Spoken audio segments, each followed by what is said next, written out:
Hello, everybody. We are back for another episode of Politics at Home with Holmes. We've been doing a lot of these lately, which is so good. It means that lots of people are getting involved. Yeah, I mean, who knew politics was something to do on a daily basis? Pay attention Cough, cough. to. Oh my gosh. Yes, and today we have another individual. We have done another previous interview with Darzouk, who was running for CBE School Board Trustee in our ward. This is a very, very good friend of me and MayCee. I don't think there's been a single event that we've gone to that she hasn't been there for. And she is actually running also for school board trustee in wards 3 and 4.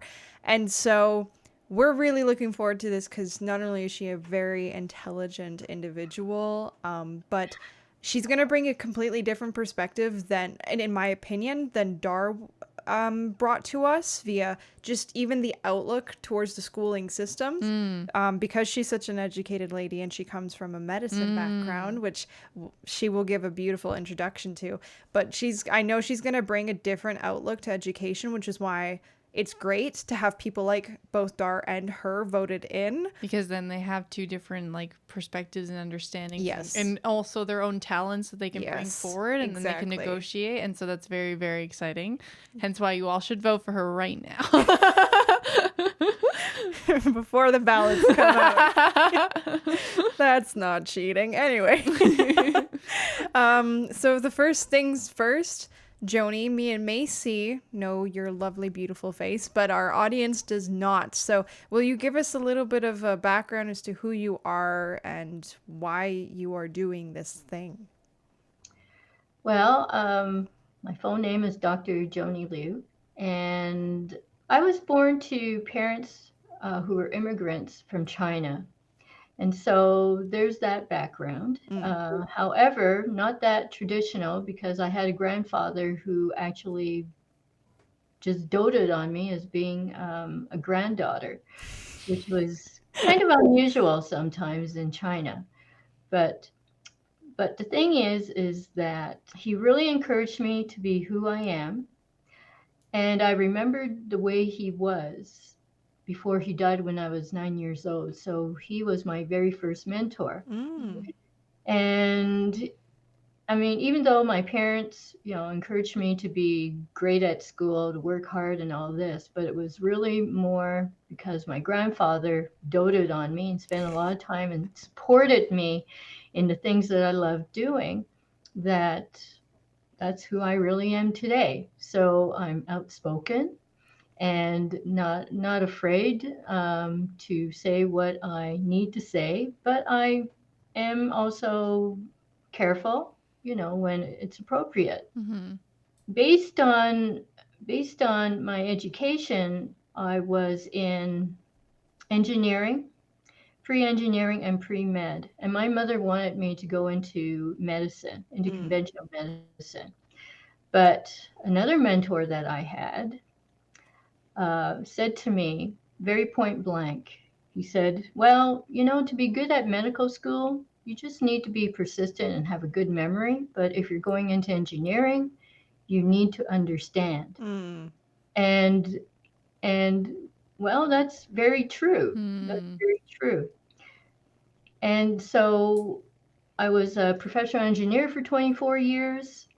And then I went back to school to study traditional Chinese medicine. And with my medical background, I definitely still adhere to I want to understand. Because it's not just about memorizing a prescription, whether it's herbal or whether it's acupuncture. I really wanted to understand why the medicine worked, and it does work. And I needed to understand also why people heal. And so that's led me to what I do today, which is mostly on the psychological side. And from the point of view of wanting to run for school board trustee, mental health is what is driving me, because I know through my research that a lot of kids are very troubled, they're depressed, We have a high number of children on pharmaceutical drugs, That's true. right? And that's not going to solve the problem, Mm. because healing is when you don't need medication anymore. And on that point Mm. of view, medication should only ever be a short-term solution. Mm. But these days, if you've noticed, a lot of MDs will tell you, for example, if you're on high blood pressure pills, oh, you got to be on it for the rest of your life. Yeah. Well, that's not healing. Mm-hmm. Mm-hmm. So that word healing will never pass through their lips. It never will. So mental health is very important to me. I want kids to grow up happy and healthy, self-confident, to be self-sufficient adults. And the way the education system is going right now, I just don't see that happening. No kidding. I can already see why it's very interesting. We had an interview with Mahmoud Moria, which you know him, and him being a business owner, he was talking about, and a father, how those two things really are helping him drive on how we'll be a politician if he makes it in to be a city councillor. And now you talking about your background in medicine and then how that has shaped your worldview, even how that's going to bleed into your zeitgeist as a potential school board trustee and taking that into the school system, which is fantastic. Yeah, I love it. Like listening to you, I'm like, this is so. I very much resonate with it because it's like you're saying you got into your professions and you wanted to make sure that you understood that it wasn't Understood. just memorization. And I love how, because I was curious, I'm like, how come out of all the positions that could be open for you to select Right. from, like you're not running for a city council. You're like, No. I'm not interested in right now. It's not interested, but just not interested in participating right now in that role of becoming a city councilor. It's like you're wanting to step up and get involved in like the school system. And I'm like, oh, that's like, how come that was your drive? And in part, you've definitely like you've answered that in the sense where it's just like you yourself know what it's like to be a, I guess if you want to call it a proper student, but in the sense of like allowing yourself to actually ask questions and then trying to figure out what the answers are instead of just memorizing them. Like, and I love how that's in that is something that's important to you, because I'm fully on board with that. Um, Yeah, yeah. I've done quite a bit of research on CBE, and I'm amazed at how so little pushback on administration. Mm. And I just feel that looking at the minutes of all these meetings of the past 4 years, just how little they're really dealing with. It's amazing how the issues that they deal with really aren't that important as far as getting our children up to speed and Mm. well educated. I'm just astounded at that. And Can you share some of the research and what have you found? What does CBE look like? What is it?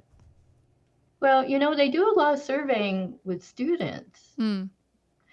But since I've been door knocking, I mean, I've door knocked thousands of doors now, and spoken with lots of parents, grandparents, uncles, aunts, older adult brothers and sisters Mm. who've noticed that the kids just aren't getting the education. They're not reading by Mm. themselves in grade 5, for example.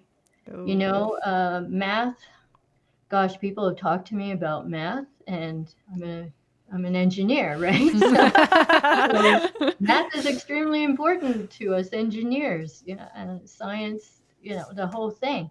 So yeah, they're seeing that their kids aren't well prepared. They're seeing that I mean, there are too many kids, even if it's just a handful of kids that are graduating, they don't know how to read, write, and do simple math. And that's even happening for children who are entering first year engineering. So yeah, there's quite a bit of concern out there. So I mean, why isn't the CBE asking parents what they think Hmm. about how the school system is preparing their children? Because for the parents, for the people in kids' lives who really care, they are watching and they're definitely paying attention, which is why so many people have taken their kids out of public education. Mm. I want to make public education so strong and so good, like what I had when I was growing up, that they won't want to leave. Because Wow. most parents can't afford to, right? They can't afford to pay private school Mm-hmm. fees. Charter school is not exactly easy. They can't get into charter schools either. Charter schools have thousands of people on their waiting lists. Yes. I Mm-hmm. mean, it's incredible, right? And charter school also requires some dedication because there's usually no busing. Parents have to drive their kids. Homeschooling is another option. Not every family can afford to have one member, Mm-hmm. one spouse staying at home, right? Yep. Mm-hmm. And so I've heard from parents who say that either the kids aren't getting any homework and therefore they have no idea what's going on. And twice a year for parent teacher conferences isn't good enough. And also, the other thing is, other parents say that there's too much homework because, now get this, because they're teaching their kids how to do the homework because they're not being taught to do it at school. Oh. Oh. Mm. Yeah, so I've had parents who are working full-time jobs and they come home and they have to work with their kids. Mm.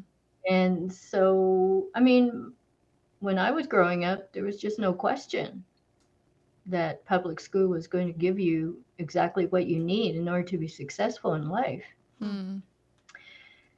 So, with reading, writing, and math, if we don't have the basics, I'm sorry, but uh, I mean, the excuse that they give is that we live in a digital world, that word processors are going to pick the right word, but Mm. unfortunately, Mm-hmm. you the English language is far more complicated than many other languages because we're just a mishmash of Mm. languages, No right? kidding. Mm-hmm.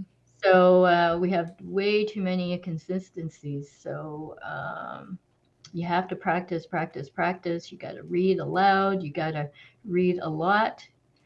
And because some employers have started noticing that sometimes they're picking the wrong word, Hmm. Mm-hmm. right? That's And interesting you say that. That's also what Dar seemed to say, that a lot of the feedback he's been getting from parents is the same thing, that reading and literacy generally is down right now. And this thing of language, it's funny, me and Macy were just doing a recording for another weekly podcast we do, and we were talking about the nature of language. And that very fact about talking and using the wrong words, if you can't, some people, you don't know how to communicate your mind, writing becomes, most people can't even read cursive nowadays, like that's completely out of the question.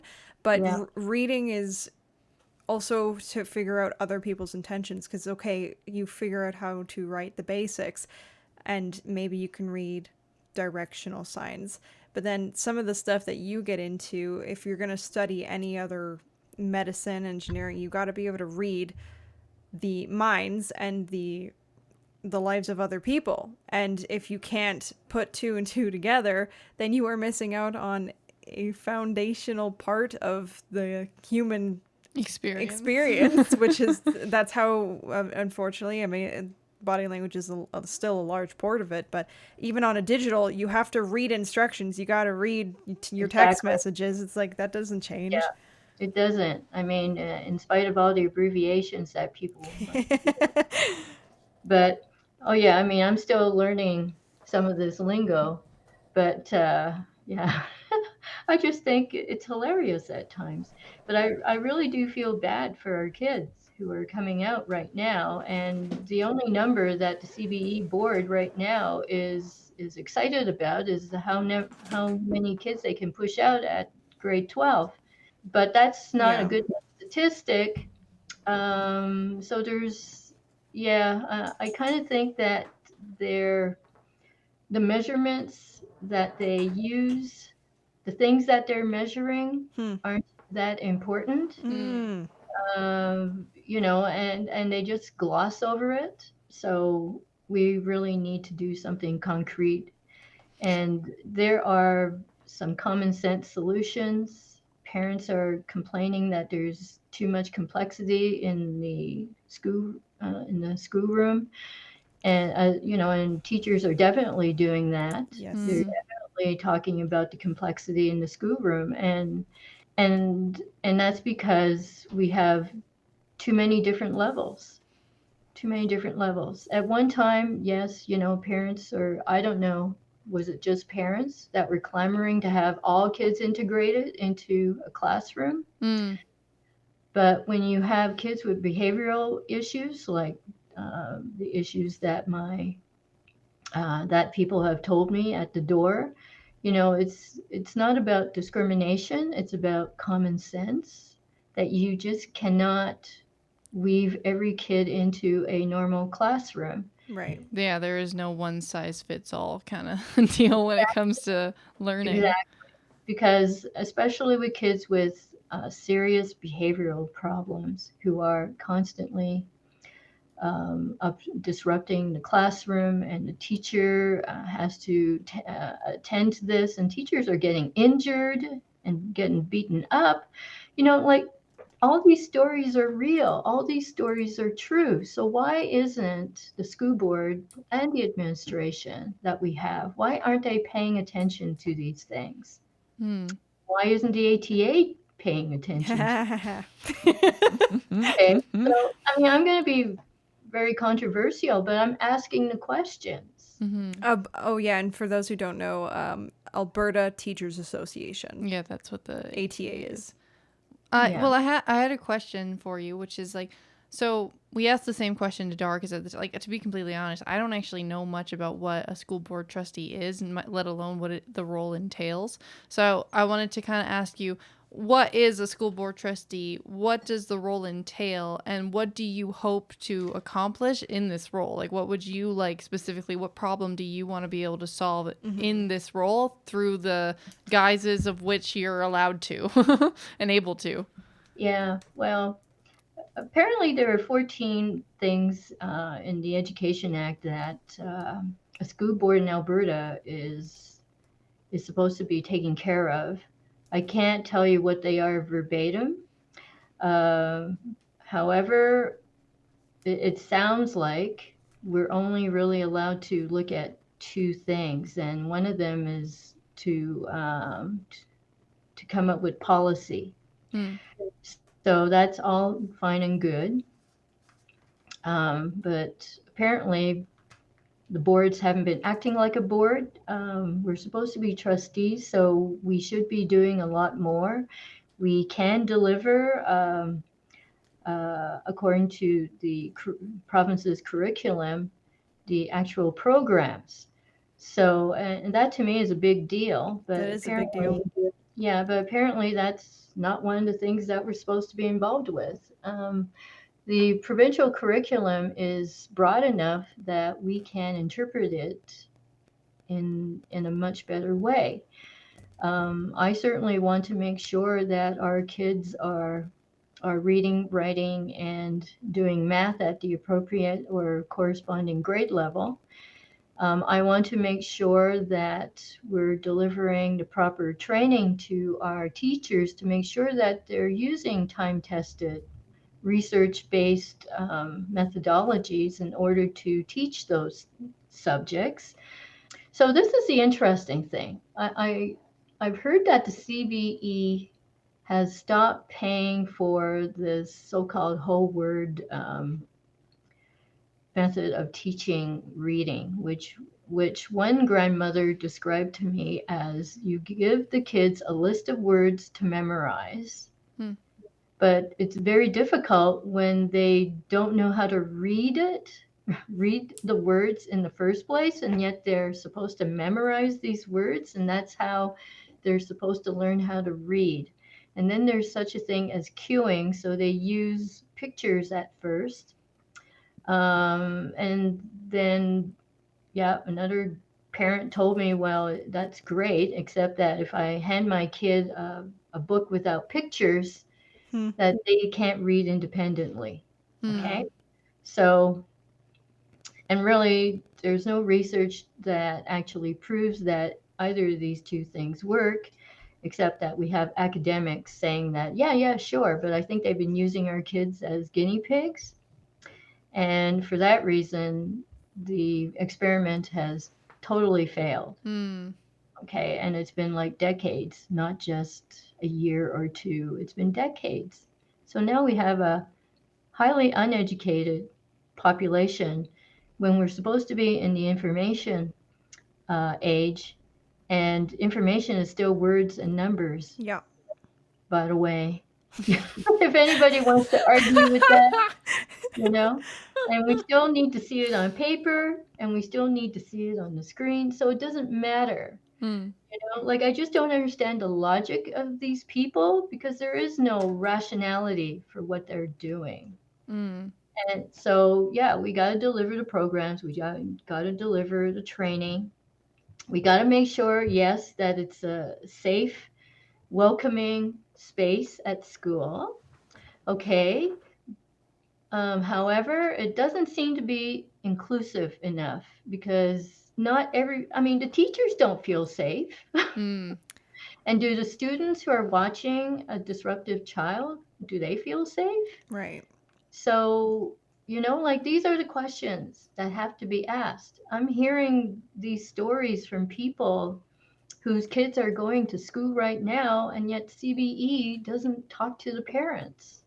Hmm. Yeah, I remember Dar was mentioning something about how even in what he's come across with some of the problems and what he's been experiencing is that CBE is like I guess needing lots of funding, but the thing is that where the money is going is not directly in the classroom. Like it's not actually directly going downstream or technically upstream to where it's supposed to be, which is in the Yeah, hands of the teachers and the programs for the kids to see it manifesting. And so there's exactly. definitely I'm like, oh, I didn't even know that that was an issue. So I'm like, wow, like that's Thank a you. problem.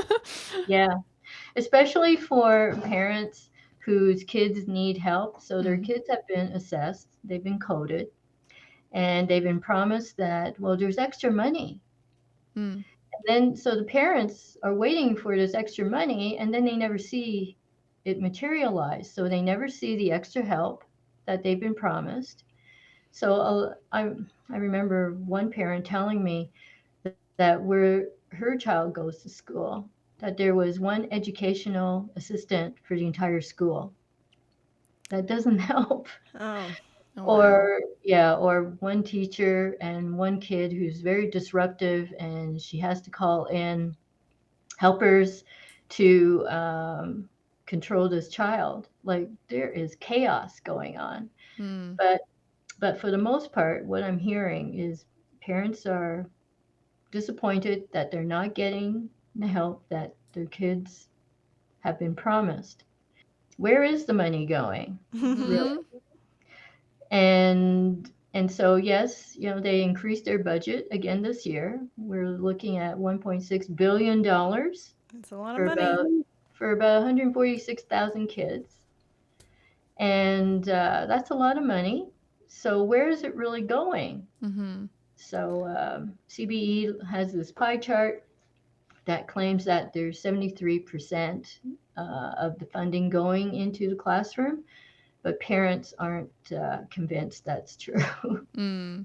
They're not convinced. So Joni, where did you go to public school, or like where did you go when you were younger to school, and how was that like? Because you said it's like there was no doubt that your school was providing you with what it is that you needed to succeed. So what was that compared to obviously where we are now? Yeah, that's a good question. So my parents came from China, and just before the Great Leap Forward that Mao Zedong manifested, it killed between 15 to 55 million Chinese.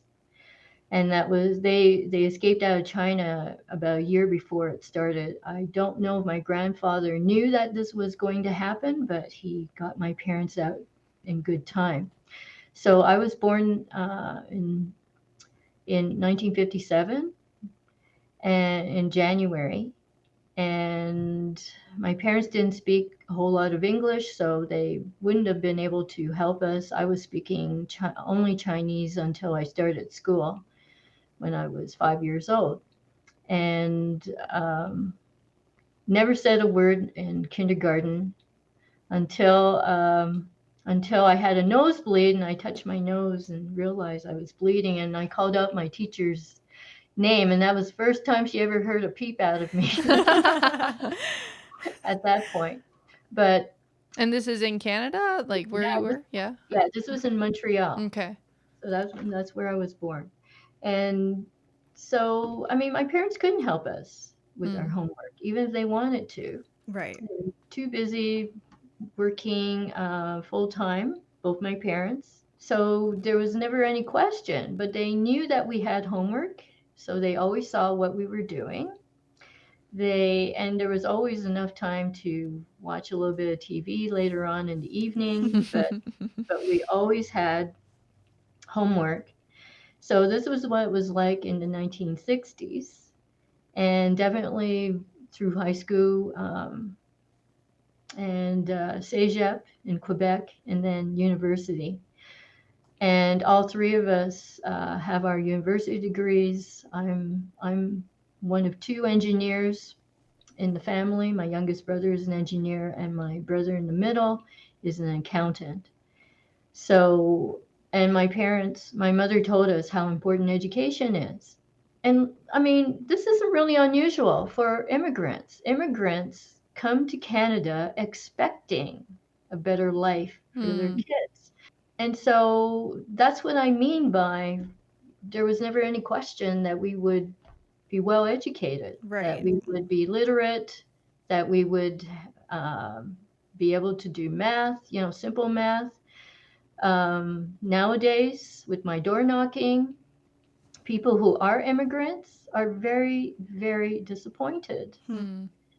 So they know that they are better educated than their kids are today, That's going good. through a Canadian school system. Now, a friend of mine was in Vietnam, Cambodia, quite a bit of Asia as a snowbird this past winter. And Cambodia, she said that it was very minimal education, very minimal. And one day when I was door knocking, I happened to speak to an immigrant from Cambodia.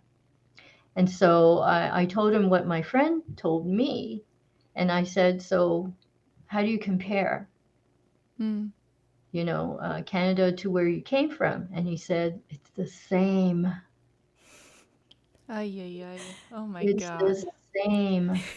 This is how bad, this is how low we have gone. Yeah. This That's is interesting. bothering me.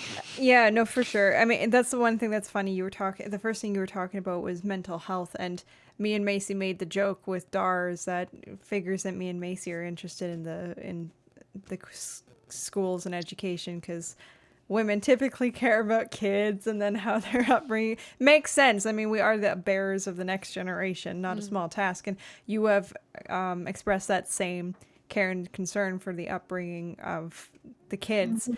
And you comparing your personal story is it's also interesting. Dar seemed to take a bit more, he had a bit more of a sanguine approach to what you're saying. You are saying that there is a problem that's part of the reason you're running. It's not just, oh, because you're interested. It's like you want to help solve problems that exist. They are there. And that's one thing me and MayCee are a bit more inclined towards the homeschooling approach because all the research that we like to do. I don't think they're going to teach that in school. You and Dar, though, made the same argument that schools are meant to be teaching the basics. All the extra stuff that comes out, kids will decide when their interests peak that, and then and that would also make it easier to afford is that if schools were doing the basics, and then kids could start to be inclined towards their own passions as they get older and start to develop that. So that's Yeah. one thing that I definitely am taking away from both you and Dar's, saying schools are meant to go back to the basics. And Yeah. so I know that'll probably be both in your guys' policies as you come up as school board trustees, if you guys get in, which fingers crossed. My vision is really that up to grade 6, they should be well prepared.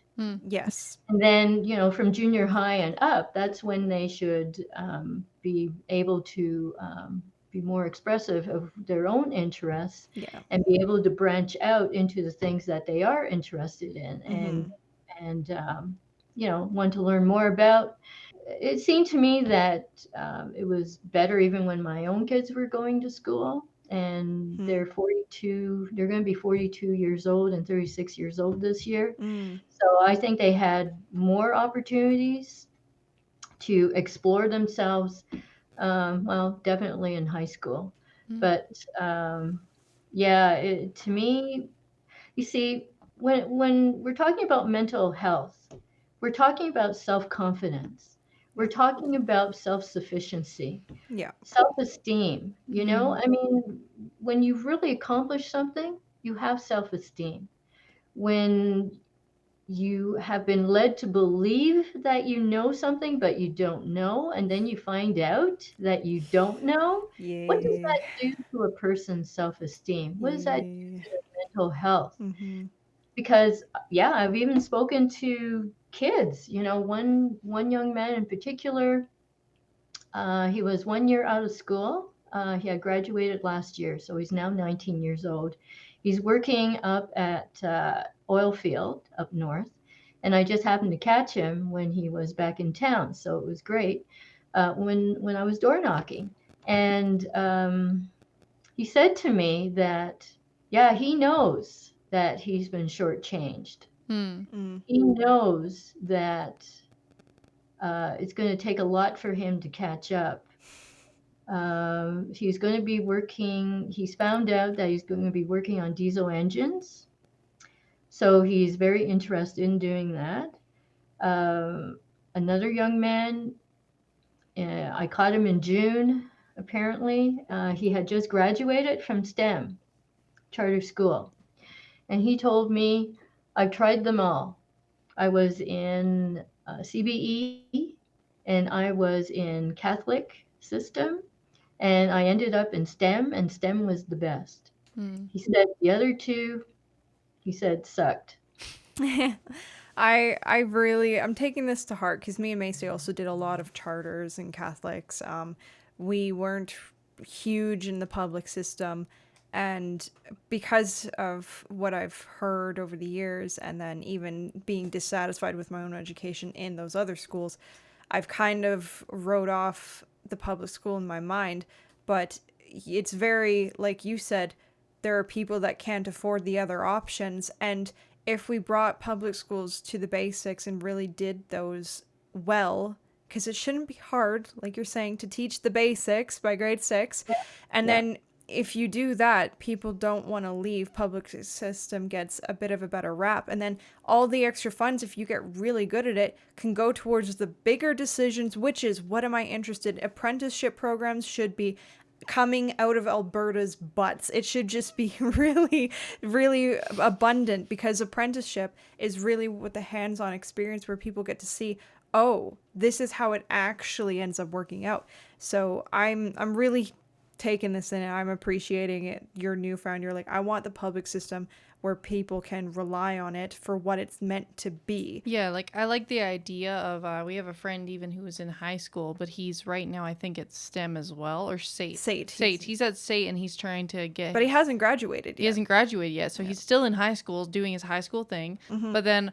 he'll go to SATE to go get his welding course, because that's what he wants to do long term. And like I think that that's cool. I'm like, there should be the opportunity where it's like, okay, while you're doing the high school thing, which is like, again, you still need to now, can you get a little bit higher up in terms of just these understanding of English? Because he's also an immigrant, right? So it's like that you're already at an automatic disadvantage, right? So it's like if by grade 6 you aren't quite there yet, then keep climbing. You'll get there, hopefully, right?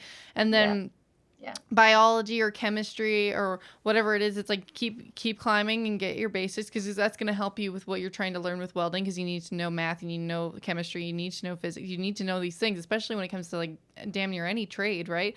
And so it's just like, I like how there's that opportunity for him to be able to do that, though. It's like that I think is so important. And even my question, like, is when it comes to a school board trustee and you guys are mentioning policies, it's like, I don't know how this works, because like charter schools will have their own kind of programs that they choose to kind of put in there, and they say, hey, our school offers this, right? It's like, if you want to learn Latin, go to the classical academy, right? It's like, here's They often specialize. Yeah. yeah, exactly.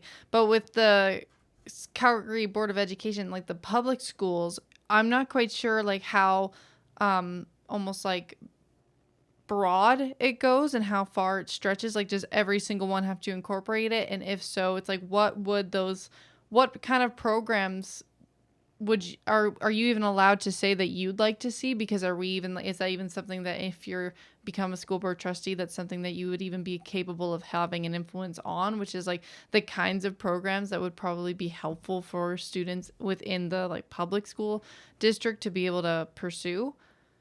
Well, it's interesting because some people will tell you that a school trustee has nothing to do with curriculum. Mm. But when the Education Act tells you that you're responsible for delivering programs, then that kind of does tell me that we do have something to do with curriculum and deciding what those programs that would actually deliver the curriculum would look like. So, yeah, I think that's something that needs to be cleared up. Um, at the same time, I want to say that not all the feedback is negative that I've been getting. Some people in certain areas um, are very happy, okay, with what they've been getting. What I want to see is it across the board. Right. It's got to be across the. What we need is a standard of excellence. Mm. That's what we need. We need a standard of excellence. Right now, I don't even know they have such a thing as goals.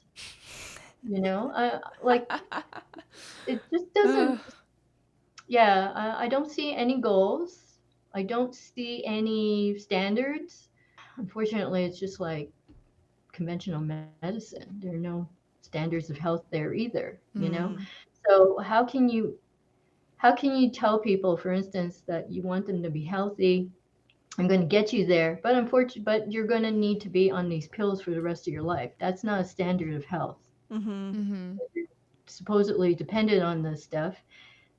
I mean, I once asked a client of mine who was on hormone replacement therapy. Mm. I said, "Well, how do you know when to come off it?" And she says, "But when you're dealing with Chinese medicine, you know when you can come off it." Mm. Right. Yeah, you know because things go back to normal. And then you can come off the medicine. Like I said, it should be temporary. It's a temporary solution. So, I mean, yeah, they got a mission statement, but mission statements, Yeah, that's a nice. yeah, It's nice fluff. Yeah. words, but meaningless. Um, and who remembers it and who adheres to it? I mean, the goal should be simple. Kids can read, write, and do basic math. Um, just like I was able to. 2 + 2 is equal to 4. Like memorization. You have these academics talking who would shoo, poo poo memorization. But memorization is work. Yep. Memorization teaches a person to be diligent, to be persistent, to not quit, and you learn something from it. I mean, they might think that you'll forget it as soon as you've written the exam, but that's not necessarily true. It depends on what actually might interest you. Mm. And sure, yeah, I do have some young people saying we should be able to have courses that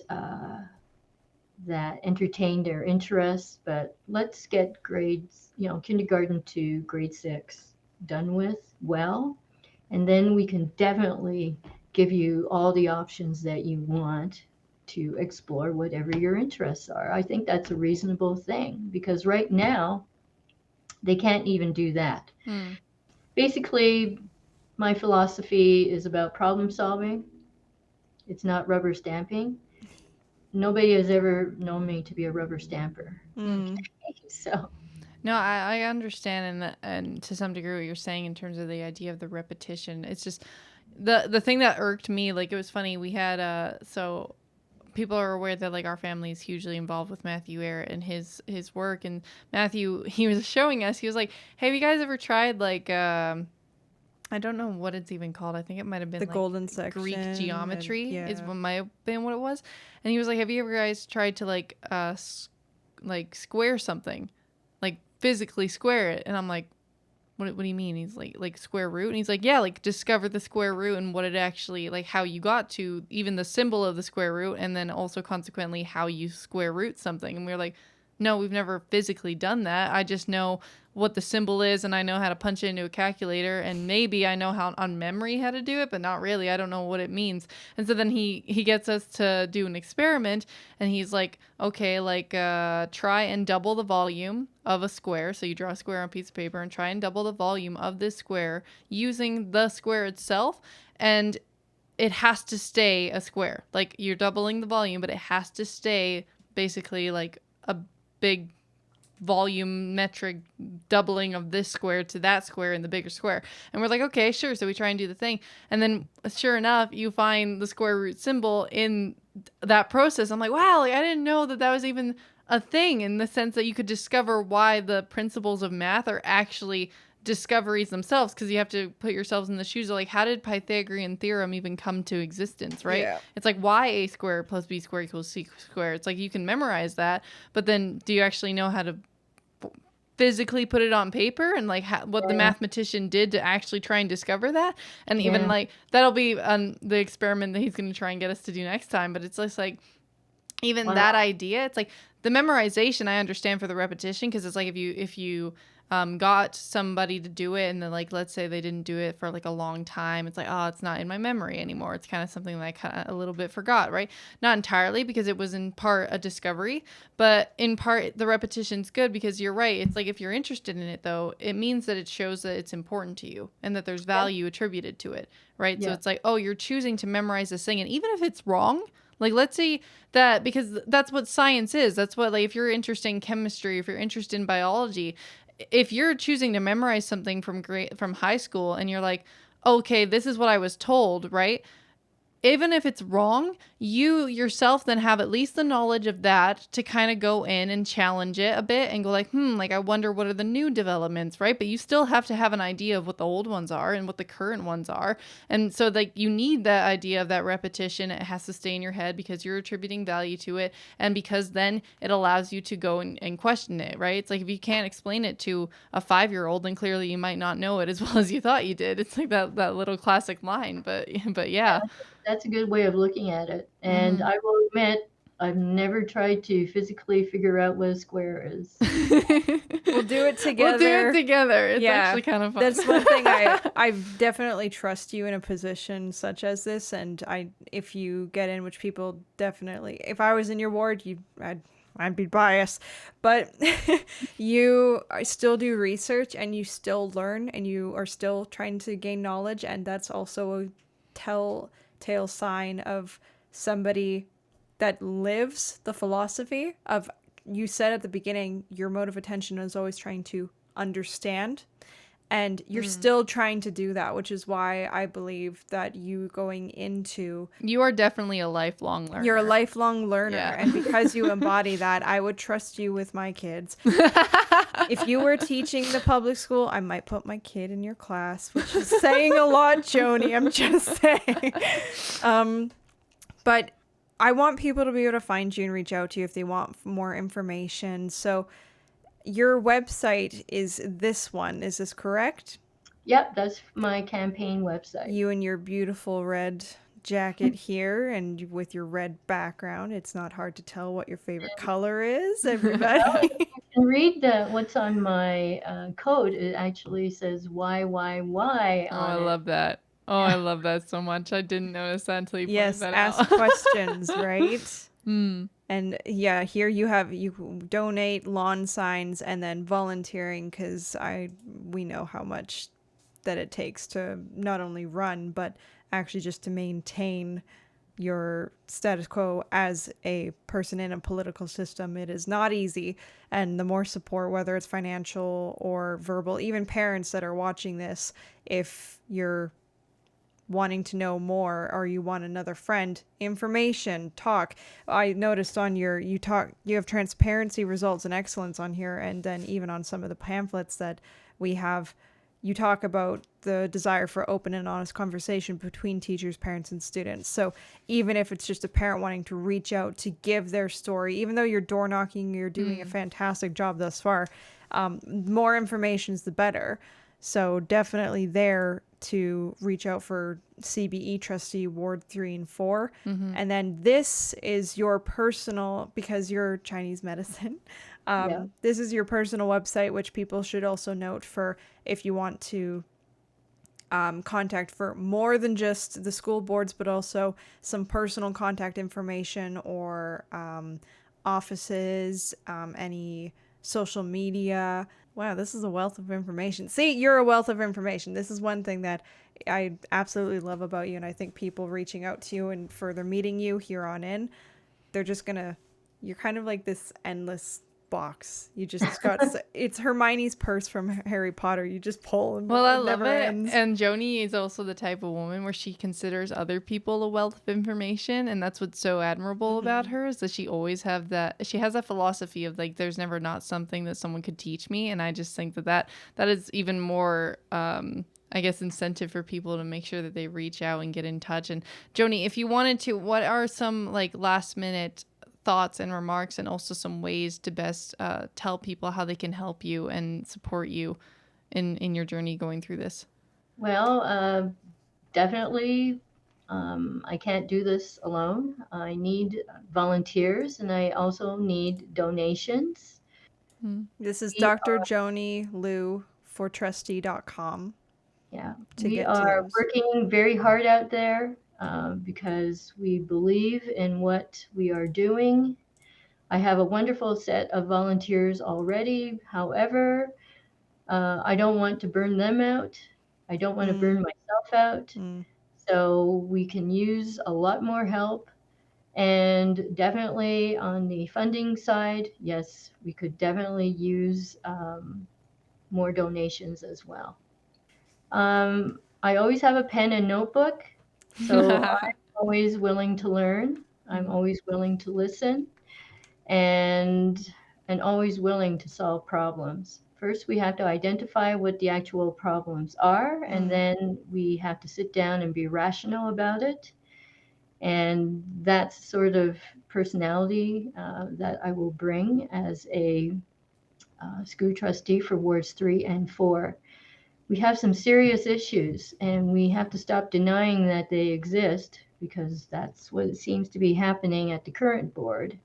Okay, so let's turn things around, because our kids depend on us. They can't give us an opinion about how well school is going because they're kids, so it's up to us adults to make sure that they get exactly the education that they deserve.